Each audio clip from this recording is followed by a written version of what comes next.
नमस्कार, 11 स्पेशल देख रहे हैं आप। आपके साथ मैं हूं राजदा। झारखंड में कृषि शुल्क विधेयक के खिलाफ व्यवसायियों ने आर पार की लड़ाई का ऐलान कर दिया है। कारोबारियों ने विधेयक वापस लेने के लिए सरकार को 7 दिनों का अल्टीमेटम दिया था, लेकिन जैसे ही 7 दिन पूरे हुए, झारखंड चैम्बर ने 15 फरवरी यानी बुधवार से राज्य की सभी 28 मंडियों में हड़ताल का ऐलान कर दिया है। बंद रहेंगी झारखंड की सभी मंडियां।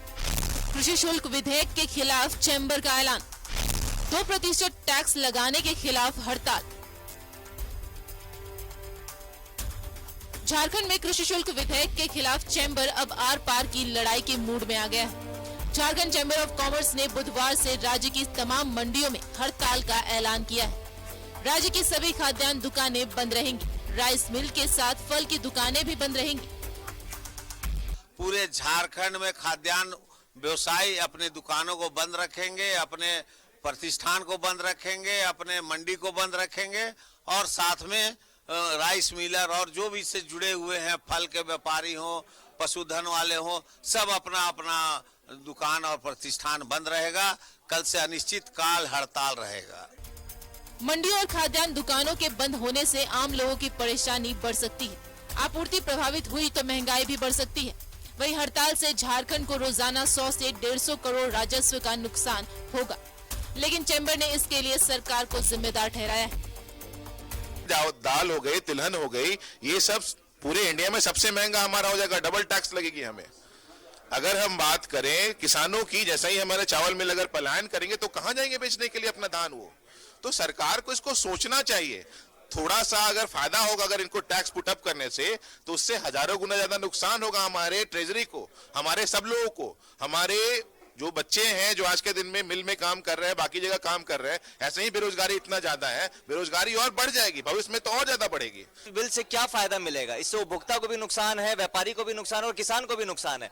आप सोचिए ना, इसका नाम दिया गया है सुविधा विधेयक। अब आपकी मंडी में कोई सुविधा नहीं है, कृषि उपज जो झारखंड में होता है आप उसी पर ये सुविधा देने पे आप ये शुल्क ले सकते हैं, लेकिन आप आयातित माल जो 90% राज्य का जो चीज वो आयात होता है दूसरे राज्यों से, आप उस पर टैक्स लगाना चाह रहे हैं, तो उपभोक्ता पे सीधे सीधा मार है 2% का। चैम्बर ने इसे काला कानून करार दिया है। उनका कहना है कि 2015 में तत्कालीन रघुवर सरकार ने इस बिल को वापस ले लिया था। उत्तर प्रदेश में भी ऐसे कानून को वापस लिया जा चुका है, जबकि बिहार में पहले से ही ये टैक्स नहीं लगता। ऐसे में अगर झारखंड में टैक्स लगा तो व्यापारी पड़ोसी राज्यों का रुख कर लेंगे, जिसका खामियाजा झारखंड को उठाना पड़ेगा।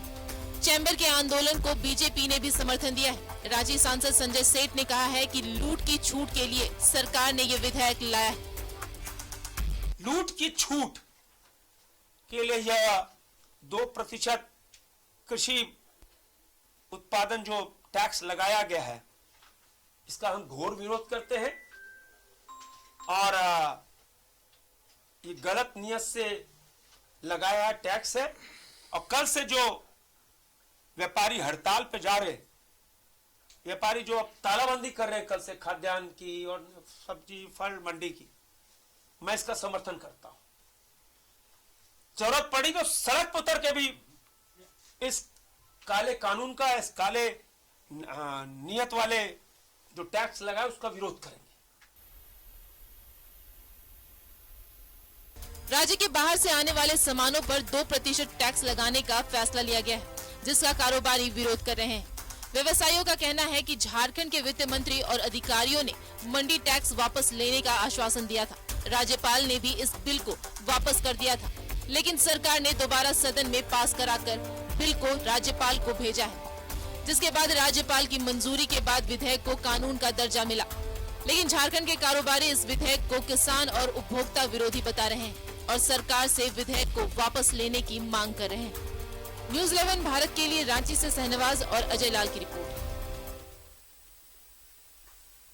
सीधा जुड़ेंगे सहयोगी शहनवाज अख्तर हमारे साथ मौजूद है। शहनवाज, जिस दिन से मंडी टैक्स लागू हुई है उसी दिन से झारखंड चैम्बर ऑफ कॉमर्स पूरे राज्य के छोटे बड़े व्यापारी आंदोलन पर उतर आए हैं। 14 तारीख यानी कि आज तक का अल्टीमेटम था सरकार को एक्शन लेने का और कल से हड़ताल की शुरुआत। तो आज सरकार की तरफ से कोई जवाब नहीं वापस लिया गया कानून और कल से अब हड़ताल पर चले जाएंगे राज्य के छोटे बड़े सभी व्यापारी। यहाँ कल सुबह से हड़ताल का आह्वान है, वो भी अनिश्चितकालीन हड़ताल का आह्वान है। 3 दिनों की हड़ताल मई में हुई थी, संभवतः 17 मई, 18 मई, 19 मई। ये 3 दिन हम लोगों ने देखा है कि मंडी में जो हजारों ट्रक बाहर से आते हैं उनको व्यापारी अनलोड नहीं होने दे रहे थे। तो एक तो बहुत सारे सामान बर्बाद हो जाएगा, दूसरी बात यह है कि जो सामान आएगा ही नहीं, कहीं न कहीं उसको रोक दिया जाएगा। जाहिर है जो आया है तो उससे अनलोडिंग नहीं होगी तो मंडियों से खुदरा व्यापारियों के पास माल नहीं पहुंचेगा। और ये चूंकि 1 हफ्ते से ऐसा चल रहा है तो जो जरूरी चीजें हैं, खाद्य पदार्थ हैं, खास करके आलू प्याज जैसी चीजें हैं, तेल है, घी है, और आगे जो लगन का सीजन है, बहुत ही भयंकर लगन है, इसके साथ साथ ईद, माफ कीजिएगा, रमजान भी है, और सबसे बड़ा जो त्योहार होता है भारत का वो होली, वो कई दिनों तक चलता है। पकवान का यहाँ पर सब लोग घर में इंतजाम करते हैं। इसको देखते हुए ये अभी जो टाइमिंग है हड़ताल की, ये ठीक नहीं है। ये पहले ही सरकार को ये बात कह दी थी, व्यापारियों ने 1 हफ्ते का समय भी दिया था, काला बिल्ला लगा के काम किया। तमाम जिला मुख्यालयों में फेडरेशन के लोगों ने प्रदर्शन किया। इससे पहले जब राज्यपाल ने जो वापस किया था बिल, उसमें कुछ 4-5 राइडर लगाकर कुछ सजेशन देके सरकार को ये बिल वापस किया था। लेकिन व्यापारियों का कहना है, ये हम अपनी तरफ से नहीं कह रहे हैं, कि ये सरकार ने या सरकार के अधिकारी किसी ने भी इनसे संपर्क नहीं किया। व्यापारियों से, व्यापारिक संगठन है चैम्बर ऑफ कॉमर्स, उनसे कोई वार्तालाप नहीं किया। उसके बाद जो राज्यपाल की भी बिल लौटाने की एक सीमा है, 2 बार से ज्यादा वो लौटा नहीं सकते, लिहाजा उनके दोबारा लौटाने का प्रश्न नहीं था। लिहाजा ये बिल जो है स्वतः कानून का दर्जा प्राप्त कर चुका है, क्योंकि विधानसभा में पहले ही पारित हो चुका था। और इसका विरोध पिछली बार भी हुआ था और इस बार भी, तो आप देख ही रहे हैं कि हड़ताल का, अनिश्चितकालीन हड़ताल का आह्वान व्यापारी संगठन ने कर दिया है। और जो तर्क है, हम लोगों ने बार बार पूछा कि आप कहते हैं कि इससे जनता का नुकसान होगा, तो कैसे 2% टैक्स आप नहीं देना चाहते? उन्होंने कहा कि देखिए, जो 90% खाद्यान्न है वो झारखंड में दूसरी जगह से आता है, दूसरी मंडियों से आता है, जहां पहले ही जीएसटी के माध्यम से टैक्स व्यापारी दे चुके हैं। एक ही सामान में 2 जगह जब टैक्स का बोझ पड़ेगा तो सामान महंगा हो जाएगा। और जब सामान झारखंड की मंडियों में महंगा बिकेगा तो जो व्यापारी हैं, छोटे छोटे व्यापारी, वो बिहार की मंडी से सामान मंगवा लेंगे, क्योंकि बहुत ज्यादा दूर नहीं है। गया की मंडी क्या दूर है? आपने देखा नवादा क्या दूर है यहाँ से? ये 80 किलोमीटर का यहाँ पर मामला है। तो लिहाजा ये जो टैक्सेशन की जो डबल डोज है यहाँ पर, ये व्यापारियों के मुताबिक ठीक नहीं है। और ये सुविधा टैक्स के नाम पर इसको लाया गया है कानून को। तो इन्होंने सवाल किया है सरकार से कि क्या सुविधा है मंडी में, क्या सुविधा है, ये आप कोई बताए कि मंडी में कोई सुविधा व्यापारियों को मिलती है, कोई कोल्ड स्टोरेज है, कोई तरह की सुरक्षा व्यवस्था है, क्या है, सारी चीजें एक सवाल के सिलसिले में पिछले 10 दिनों से हवा में गूंज रही हैं, मीडिया में छप रही हैं, अखबारों में छप रही हैं। लेकिन व्यापारियों के मुताबिक सरकार की ओर से कोई पहल नहीं हुई है, इसलिए मजबूर होकर वो लोग अनिश्चितकालीन हड़ताल पर कल से जा रहे हैं। अब बहुत महत्वपूर्ण ये प्रश्न आपके भी मन में होगा, और जो हम लोगों के श्रोता व्यूअर्स हैं वो भी ये समझना चाह रहे होंगे, बहुत सारे लोग समझ भी चुके होंगे कि कल से कुछ सामान महंगे हो जाएंगे ऑटोमेटिकली, क्योंकि बहुत सारे जमाखोर हैं, उनको ये बात पता है कि क्या क्या चीजें बाजार से गायब होने लगेंगी तो उनकी कीमत 2 रुपए 4 रुपए बढ़ा देनी पड़ेगी। और एक बार इन चीजों की कीमतें बढ़ती हैं तो जाहिर है फिर कोई भी मौका हो, ये कीमतें बढ़ती ही चली जाती हैं। 2015 का मिसाल व्यापारियों ने दिया कि 2015 में हमारे यहाँ कितना कैसे चावल बिकता था। जब ये टैक्स लगा था तो 11 रुपए 12 रुपए किलो चावल था, और आज क्या स्थिति है? खाने वाले जो सामान्य चावल की कीमत है दुगनी के आसपास हो गई है। एक अगर और एंगल जो अभी तक इस पर बहुत ज्यादा चर्चा नहीं होती है कि यहाँ पर राइस मिलें बहुत सारी लगी। 2015 का टैक्स हटा, उसके बाद बहुत सारी राइस मिलें झारखंड में लगी।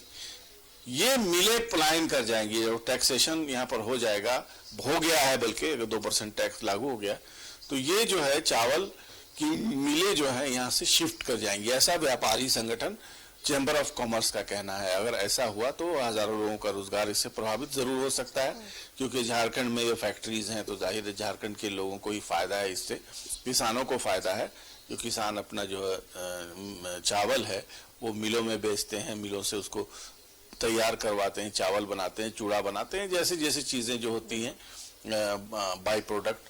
तो ये कुल मिलाकर के इस पे काफी गंभीर चिंतन चल रहा है पिछले एक हफ्ते से कि ये जो 2% टैक्स है क्या जरूरी है, कि इसके लिए सरकार को 50 करोड़ के आसपास का रेवेन्यू जरूर आ सकता है, लेकिन हड़ताल से प्रतिदिन 150 करोड़ रुपए की कर की राजस्व की हानि होगी, सरकार को भी हानि होगी, व्यापारियों को भी हानि होगी। तो ये सारी चीजें हैं और कल से हड़ताल का आह्वान हो चुका है अभी अनिश्चितकालीन। तो देखना होगा कि दोनों तरफ से आखिर ऑफर खुला हुआ है। आज भी चैम्बर ऑफ कॉमर्स ने कहा है कि रात भर का समय है, सुबह तक का समय है, अगर सरकार चाहे तो वार्ता कर सकती है, हम लोग तैयार है बातचीत करने के लिए और यह हड़ताल वापस ली जा सकती है।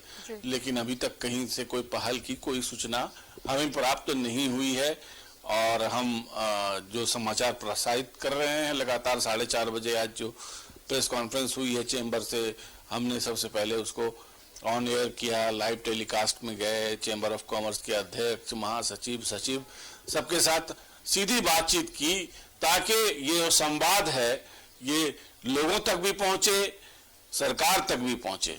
लेकिन अफसोस के साथ कहना पड़ता है कि अब तक कहीं से कोई पहल हड़ताल को रुकवाने के लिए नहीं की गई है।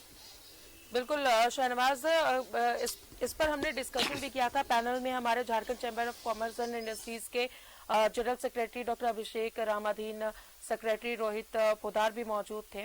उनसे भी हमने जानना चाहा कि अगर सरकार ने कुछ कानून लाया है तो वो राज्य हित में होगा, तो हमने सरकार का भी पक्ष जानना चाहा कि आखिर बिहार में, जैसा कि उन्होंने एग्जाम्पल बताया, बिहार में, यूपी में ऐसे टैक्सेस लागू नहीं है और क्यों नहीं है? जाहिर तौर पर महंगाई बढ़ेगी, रोजगार नहीं होंगे लोगों के पास, तो मुश्किलें बढ़ सकती हैं। सरकार का पक्ष हमने जानना चाहा तो राजीव रंजन से हमारी बातचीत हुई थी। उन्होंने तक कहा था कि कुछ लेटर आया है जिसमें केंद्र सरकार ने साफ तौर पर कहा है कि कम से कम 2% तक लागू करना पड़ेगा टैक्सेस। लेकिन जब यही बात हमने चैम्बर ऑफ कॉमर्स के सेक्रेटरी, जनरल सेक्रेटरी के सामने रखी तो उन्होंने साफ तौर पर कहा कि जो भी प्रावधान है उसमें 0 से लेकर 2% तक की टैक्स लागू होते हैं, तो आप 0 से भी लागू कर सकते, जरूरी नहीं कि आप 2% तक लागू करें। और 0 से, बिहार में भी 0 से लागू है, यूपी में भी 0 से लागू है। तो ये टेक्निकल चीजें हैं जो समझना और समझाना बेहद जरूरी है। देखिए, सरकार को भी राज्य चलाने के लिए, राज्य की व्यवस्था चलाने के लिए टैक्स की जरूरत पड़ती है, क्योंकि जो जीएसटी लागू हुआ है उसके सारे पैसे पहले केंद्र सरकार को जाते हैं, फिर वहां से राज्य अंश जो है, राज्य का हिस्सा है, उसको मिलता है, थोड़ा देर होती है उससे, और राज्य के पास जो पैसे होते हैं उससे उसकी जो आधी जो पोर्शन है उसका आधा वो कर्मचारियों की सैलरी देने में निकल जाता है। उसके बाद जो पैसे बचते हैं उसमें से जो हाफ पोर्शन है वो जो पुराने लोन्स हैं उसको चुकाने में वो पैसे चले जाते हैं।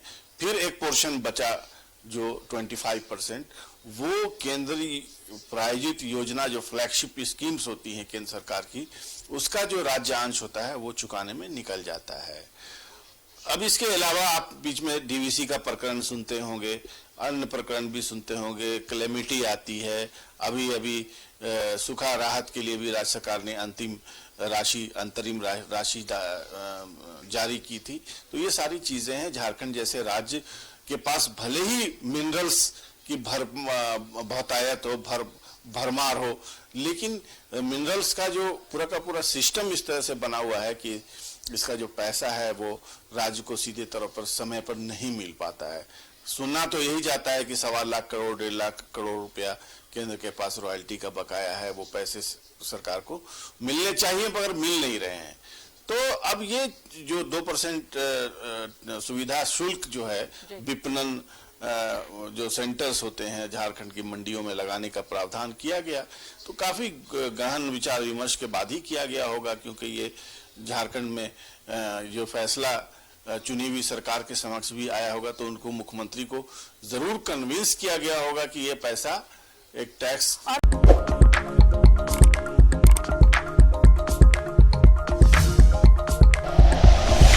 Like and share videos, subscribe करें हमारा चैनल और प्रेस करें बेल आइकॉन। News 11 भारत, सच है तो दिखेगा।